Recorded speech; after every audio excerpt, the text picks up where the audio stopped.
Okay, so we're starting the webinar. My name is Dr. Daniel Farb. I'm the founder and CEO of Flower Turbines, and we're going to talk mostly about how we're planning to scale up and how we're starting to scale up.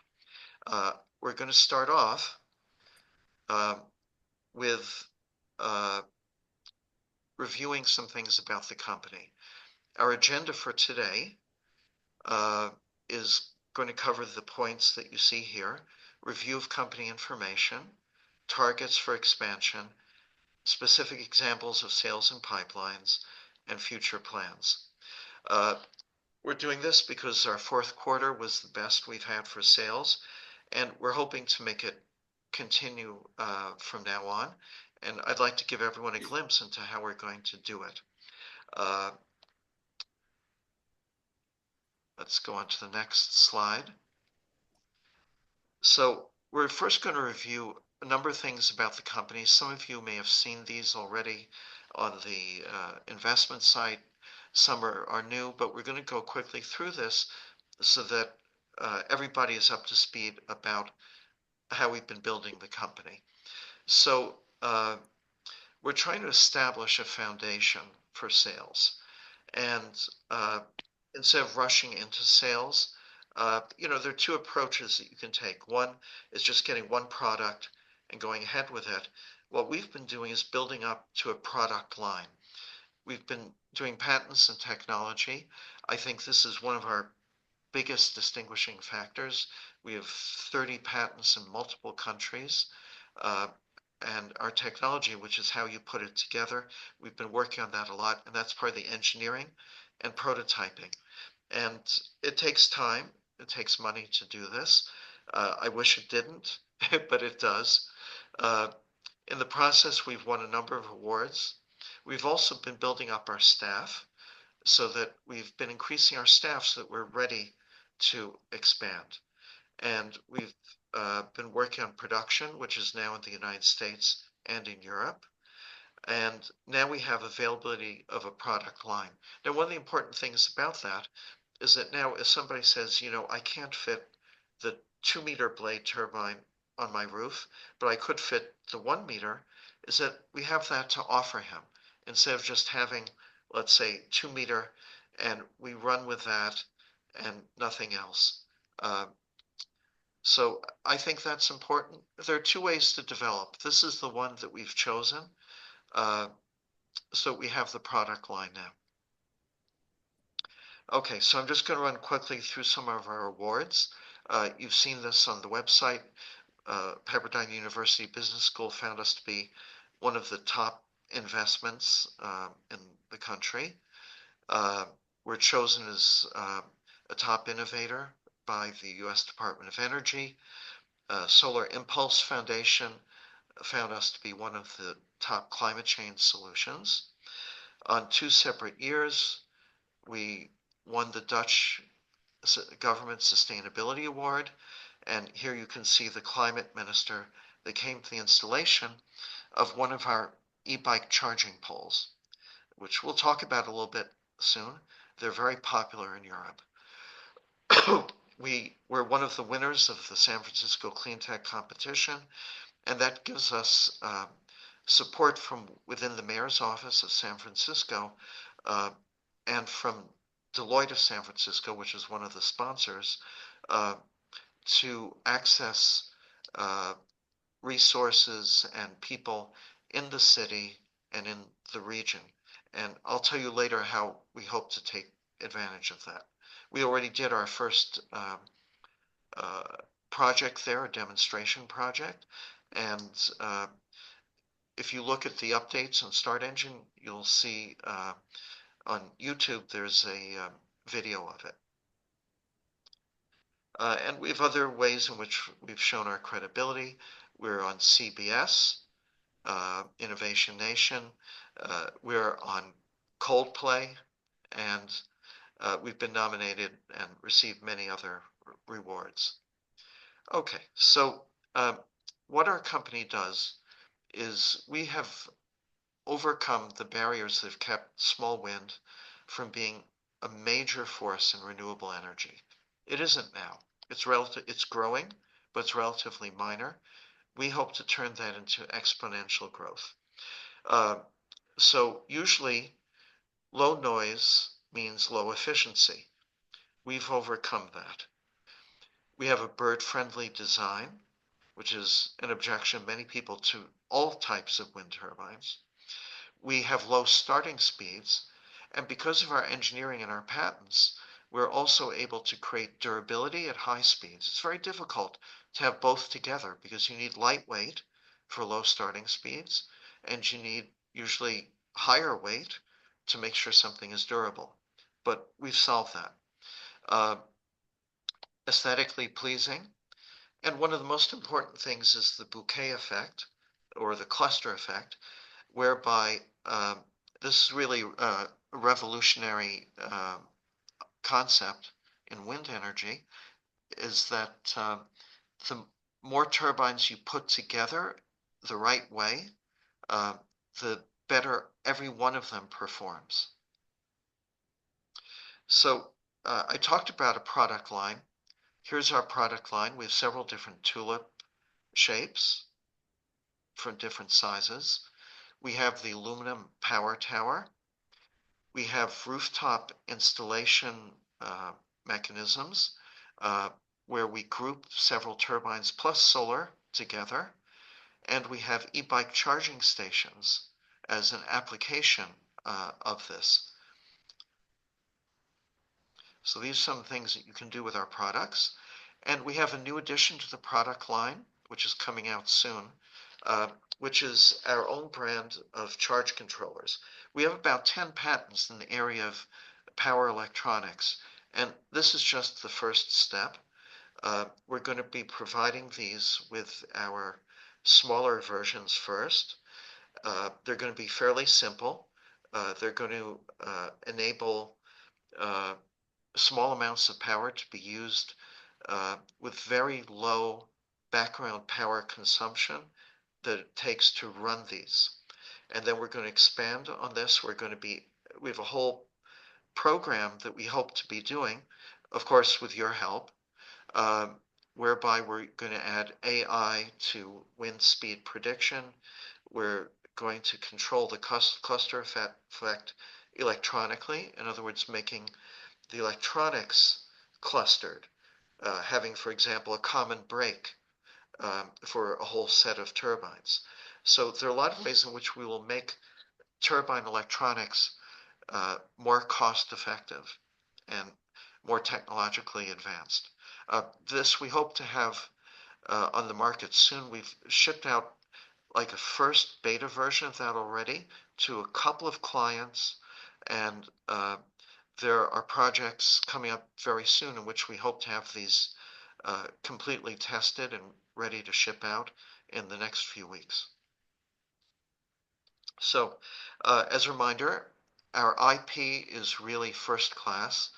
We have aerodynamic IP, we have manufacturing IP, installation IP, and now electronics is our next area of uh, uh, really serious innovation that's going to be coming. And we have many patents on design and copyrights and so forth. So here's an example of how we use some of the patents. Um, this uses the patents on the correct ratios for making the shaft, the blades, and the airspace and so forth. When you have it right, it increases the efficiency more than people previously thought you could get with this type of turbine. So this is where the wind is coming in this direction. It first hits our first blade. This is a cross section, horizontal cross section through our turbine. And then it accelerates. Red is fastest, blue is lowest. It even accelerates because of the ratios that you have there before it hits the second blade. And here you see the basis for the cluster effect. As it turns, it creates an area of higher wind speed, higher than the wind speed that is prevailing. So for example, if this is 10 miles per hour, this might be 14 miles per hour right here. And by placing another turbine here, we can capture that. So that's the basis, just one of our uh, really disruptive innovations in the area of wind turbines. And you can see for yourself very easily how it works. And how does it work in practice? This is a power curve. It shows how even below 1 meter per second, we're producing some power. And most turbines only start spinning here. We're, with this large size, already producing 30 watts. So we're ahead of everybody else in that respect. And here you see the cluster effect. It's mapped out. We tested this very carefully with up to 5 turbines. Each turbine that you add makes a single one become more cost effective so that it's producing double the power when you have 4 together. So this is a very serious improvement on wind energy. And that enables us to start a new business model.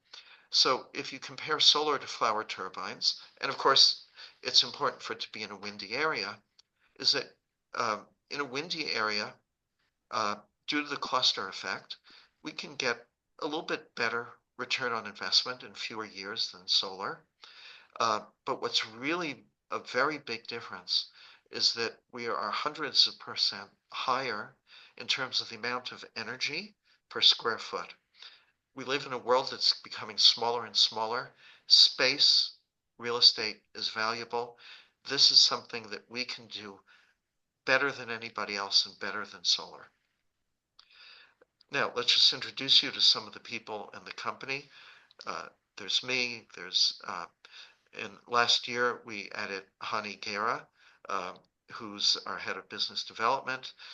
Warren has been with us many years. He's our COO, and he's experienced in bringing companies to exit. And Ika is our main engineer, and we have many other people. In fact, I'm just showing you how we break things down into teams. Um, Warren and I are the main executives. I'm in charge of the company's intellectual property, but we also have these people contributing. Uh, we have worldwide operations with this team. We have sales support with this team, uh, sales and business development with that team. And they're the ones who are doing what you're going to see today. And we also have a backup with marketing and media uh, that helps the sales team move forward.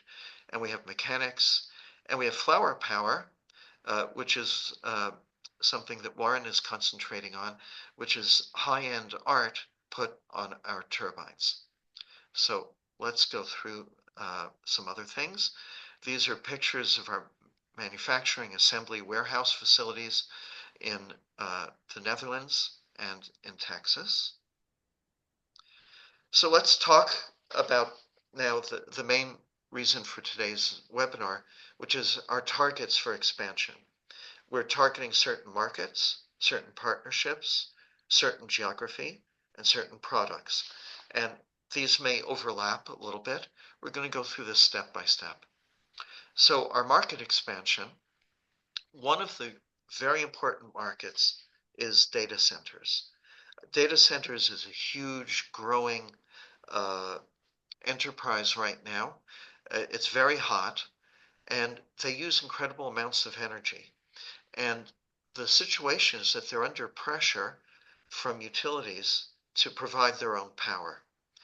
And that is a problem for them because your average consumer, it's just simple supply and demand. Your average consumer is going to see the price of his electricity going up as more and more data centers are being built because they're going to be competing with you for your electric bill. So this is something that's very important for them, and we've been laying the foundation for this by we now have a written agreement with a firm that's put together an EPC partnership with us. EPC is engineering, procurement, construction. We sell the turbines, they make the project happen. So there are a number of ways in which we can work with data centers. One is by putting our turbines around their periphery or on their roof, and especially whether it's on the roof or on the ground, we have a granted patent for the best way in which, and I'll be showing you something on this shortly, for the best way in which we can use the exhaust because they have to release their excess heat, usually through wind, and we can recycle that. And we can do it in a way that nobody else can do it. Uh, Another market is charging systems, and we're selling those nicely in Europe, but we want to expand it. We want to bring it to the United States. Uh, One of the things that we can do with a little more funding is doing a first small demo in San Francisco, where, as I said, we already have an inn, uh, and we can do an infrastructure example. And then my aim is to be able to do a charging infrastructure for both devices and scooters and e-bikes for the entire Bay Area. Uh, so that's one of the big things we're working on. Schools, right now, our COO is in the middle of getting one of the major Ivy League schools to see about uh, doing projects on their campus, and this will be one of the things that we can do with them. It's been a little bit popular in Europe. We've done a few of our charging poles at schools in the Netherlands. Uh, then, of course, municipalities. Municipalities are a main client in Europe. We're continuing that. We have continuing sales of that every month, and we intend to bring that to the United States. Uh, One of the new market expansions that we have is going to be utility scale wind, because we believe that by taking advantage of the space saving aspects of our turbines, we can do something unique. And an example is we have a request from a big landowner in upstate New York with 1,000 acres who's turned down a project for the big wind turbines, uh, A, because he doesn't like they're killing the birds, B, because he doesn't like the way they look, but C, they would take up his entire property. Whereas we could use a portion of the property and he'd have the rest of the property for real estate investment. So this is something that uniquely we can do. We have to prove this by actually making a project. And this is a question of finding the right financing, a grant, whatever it is, in order to make a start on this. Another thing, another market expansion is multinational corporations. Oh, excuse me, here. Let's go back. Multinational corporations. We are in the middle of proposals or actual projects with some of them. One of them is Coca-Cola, and we're doing some small projects right now with um, two of the European branches of Coca-Cola, but we're in discussions about a bigger project with other branches of Coca-Cola. Uh, High-end art is a specific market for us. Offshore, I'm going to show you something about that. Near shore, offshore, where we could work with ports and so forth, not in the middle of the ocean or on lakes and reservoirs. And of course, our standby is real estate. Okay, so this is very interesting. So I'd like to show you the specific problems with exhaust recycling from any place, like a big Walmart supermarket where they do a lot of refrigeration. They have a lot of air conditioning, or a big factory, any kind of exhaust, but this is particularly interesting for data centers. The problem is that if you put it too close, it blocks the air coming out and it takes more energy to run the system. If you place it too far away, then it doesn't get the full force of the wind that's coming out. So we know how to simulate this and how to place it at the right distance. Okay. Now, there's I'm going to make this a little bit smaller because I think it's hard for everyone to see it as I scroll. Okay, so another problem with exhaust recycling is the shape. This is the wrong shape. It doesn't take the exhaust the best way, whereas ours happens to be a perfect shape for what needs to be done. Okay, so you have to have the right turbine, and these types of turbines cause aerodynamic interference with each other, whereas we can put several of these to cover the exhaust area. So we have two products we can use for that. We can either use our tulips or the power tower. The power tower is really the best because of its shape. And it also is the most cost effective. And when it's an industrial application, people care a little bit less about our beautiful tulip shape. So this is showing you how we can set the right amount of distance and the right relationship in relationship to the outflow.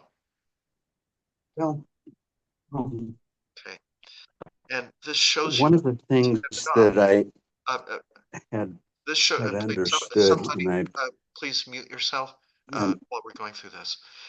So you see, here's the exhaust area, and you see that it hits here, recycled into the position where we have the cups, and it I better just leave this, collects off here. otherwise So it's that very would efficient. be Please, a somebody's problem. talking. Please stop It, this.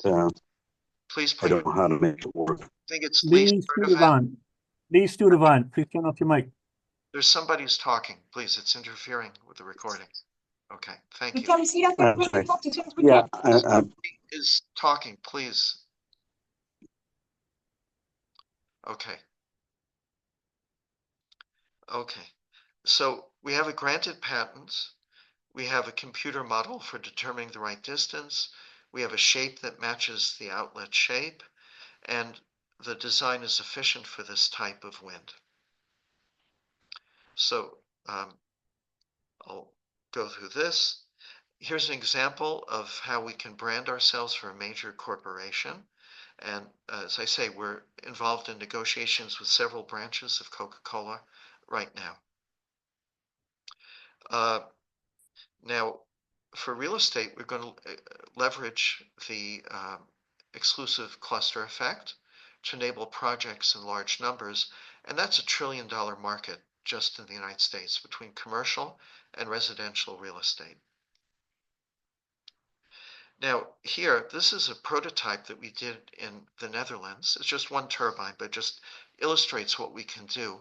And we're using it to show different ports how we could develop this, is that it's on pontoons and it has a customer on the side here, which you can't see. And it's connected to that. And this is a very windy area, and it's hard to get electricity to it. So we can provide electricity for ships that are docked, small ships, all kinds of near shore applications. So this is something interesting that we intend to make a special market on.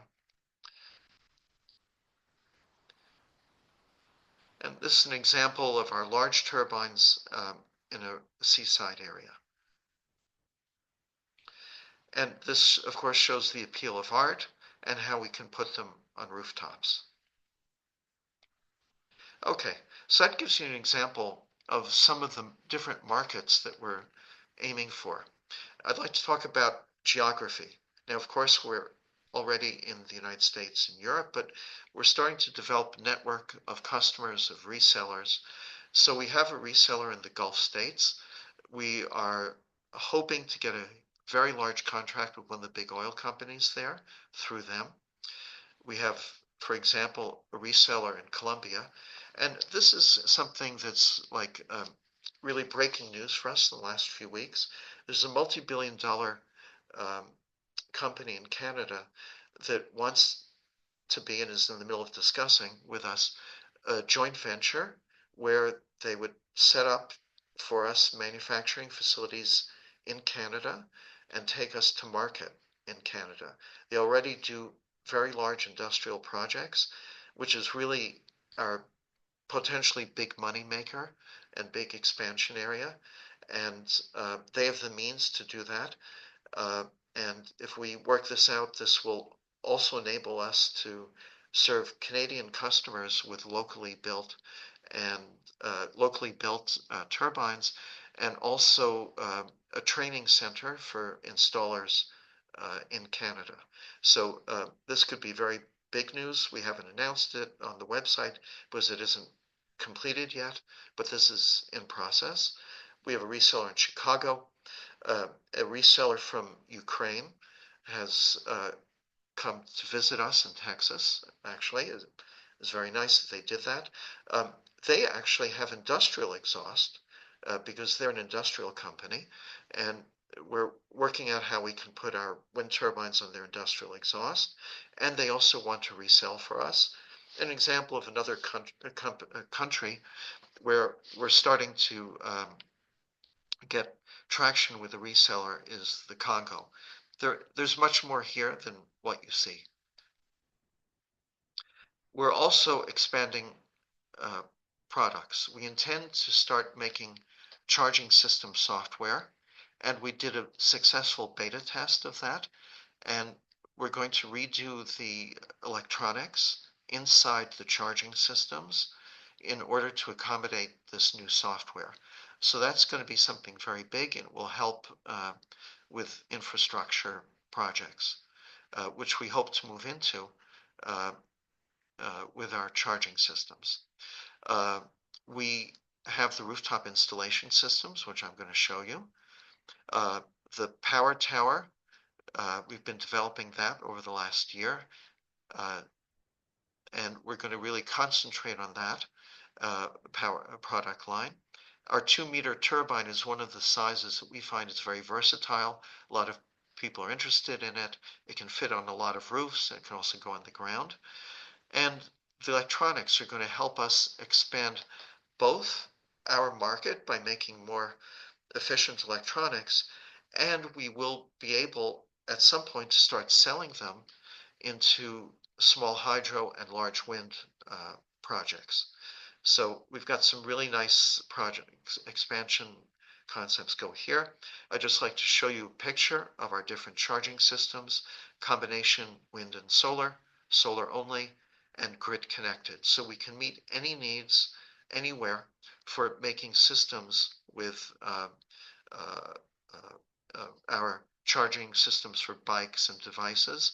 And by the way, these are photos of real installations. So our rooftop eco hub is a way of doing wind or wind and solar together on both flat and slanted rooftops. It saves space. And one of the key points is that there's no drilling into the roof. It keeps its position through a combination of friction, weight, and balance. It spreads out the downward forces, so it opens up more roofs for rooftop wind. And it's preset for the bouquet effect, and you could put many of them together to have that bouquet effect. And one of the other special things about the technology is that they are adjustable up to 5 degrees for the flat roof so that the turbines can be vertical, because flat roofs are not really 100% flat. And they're modular, and they're easy to assemble on site.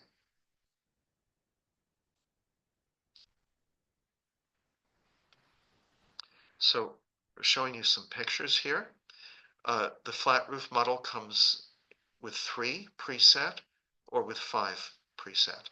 And by the way, I'll tell you, we just heard from our EU staff that we just sold one of these today for 11,000 euros for a project in Denmark. So these are actively selling. And if you look later, I'm sorry I went too fast here.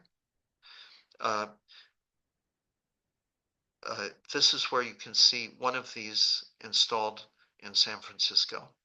And one of our new products is making this with 2 medium-sized turbines. So it makes it easier to install the medium-sized turbine roof. You don't have to bolt them in, and they have a preset cluster effect for each group of 2. And you can add solar very easily, or you can do it without solar. So this is a look at our slanted roof option. We're in the middle of updating the files on this, and we're going to be prototyping this very soon and testing it in Texas. Okay, so the power tower is one of the areas we're going to concentrate on in terms of sales because it offers so much flexibility for those more cost-effective type customers. It's our most cost-effective one. It's made so it ships pretty much flat except for the base, uh, so that it's cheaper to ship. Uh, and it's very good for exhaust from all sorts of uh, potential customers, data centers, even animal farms, malls, etc. And it's very good for absorbing side winds and noise for airports, trains, and roads. So we've got a lot of markets that we can put this on. This shows you the innovative features. You can stack them. Each of these is 1 meter. You can keep stacking them up to 8. They have low noise. They absorb wind from any angle even better than our regular tulips do. We can use recycled aluminum for it. They're bird friendly and they have a very effective aerodynamics. So this is a really great product and we're trying to push that forward with a number of customers right now. So as I mentioned, this makes it very cost effective and addresses several challenges. Uh, the aluminum blades are cheaper. It's easier and cheaper to transport.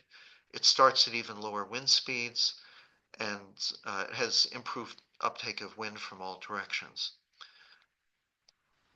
And this shows you some use cases. It could be on the side of a road. This is me with my engineer who worked with me on this and helped me develop it at a factory where it's being tested. And this shows you a rendering of how it could be on the sides of a parking lot, provide energy around a parking lot. Okay, let's talk about partnership expansion. This is one of our targets. I mentioned how we're in talks with a company in Canada right now. In India, we're also in discussions for a manufacturing joint venture.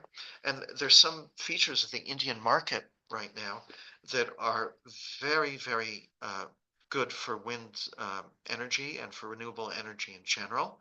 And we hope to take advantage of that with partners and develop this very quickly. One of the people we're talking to is interested in developing this as soon as possible to take advantage of the new regulations in India. In China, it's very difficult to make progress there, but we recently signed an original uh, manufacturing agreement, OEM, with a very large, very high quality publicly traded company.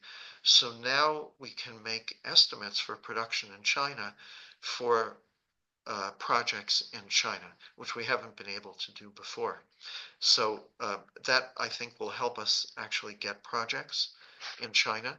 And I'm sure, as you know, that they really only want to have in China products that are made in China. So we'll be able to do that with this agreement.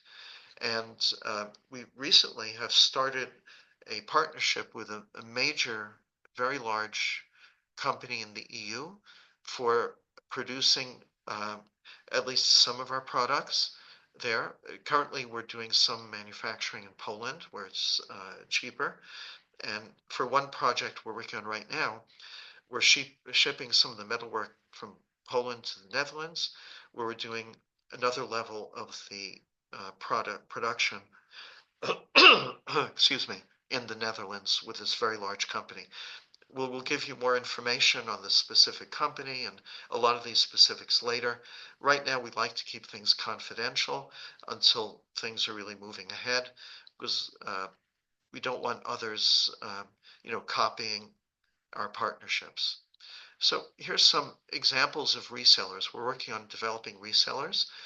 Recently, a reseller in Michigan purchased an Echo Hub rooftop product to display and to encourage use of it and sell to a number of his existing customers and new customers in Michigan.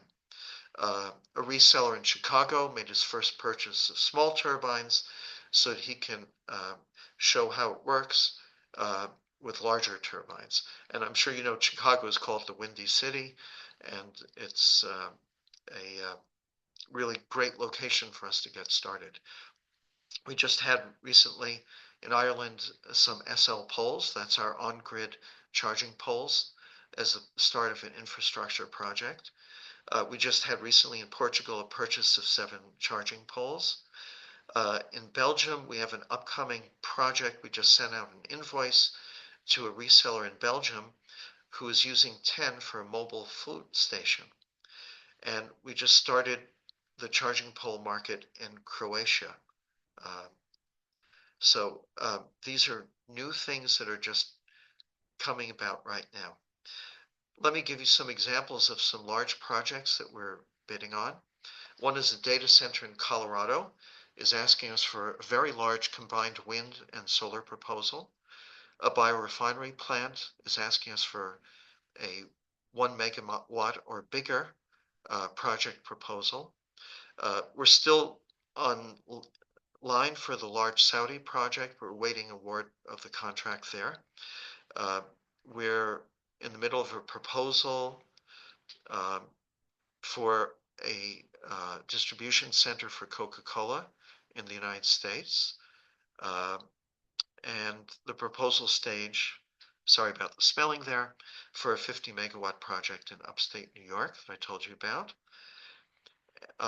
Here's another, is that there's a representative of several large Texas ranches that is going to be visiting our facility. And by the way, one of the ways in which we're starting to increase our sales is inviting people to have a tour of our facility. So we've been doing that in the Netherlands for a while, and we found it's very helpful.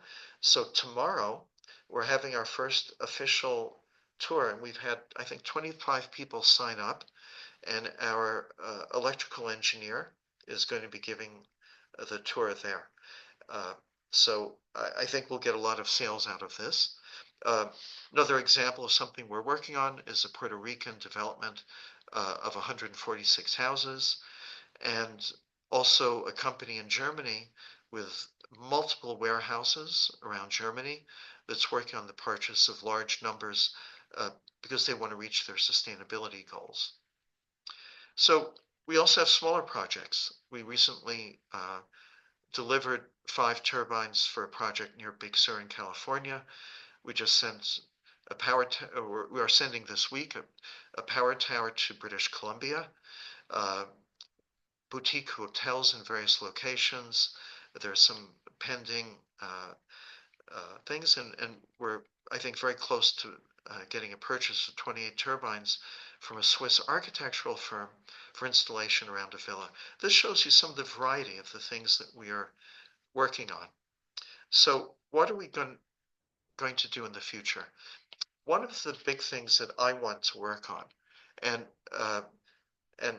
we're really hoping that those of you who are listening the webinar now and later will help us with this by also investing and telling your friends, is that we need more capital in order to establish the business model of selling the electricity. In other words, one of the things that really helped solar grow in the United States was the ability for a company to get bank financing, and then they go to a customer and they say, you don't have to put any money down. You'll start saving on your electric bill immediately. That's a great proposition. So we need to be able to get that ourselves. We're a little bit too early stage for the banks to join in. So we need financing to make example projects using this this kind of model. I guess you'd say, call it selling electricity as a service, instead of actually selling the turbines, selling the electricity. So that's one of the areas that I think once we can establish that, we're going to have very big growth from that. I talked about the charging infrastructure play, which I'd like to demonstrate in San Francisco. The large utility scale projects. We've been pitching somebody else about utility scale wind with our power towers, using our turbines as an advertising platform is also in our future plan, and then producing electronics not only for ourselves, but for others as well. So I'm going to conclude here, and I'm going to conclude the recording here. I'd like to thank you all for being uh, quiet and listening throughout. I'm going to stop the recording, and then we're going to start a new recording. So just give me a second to stop that.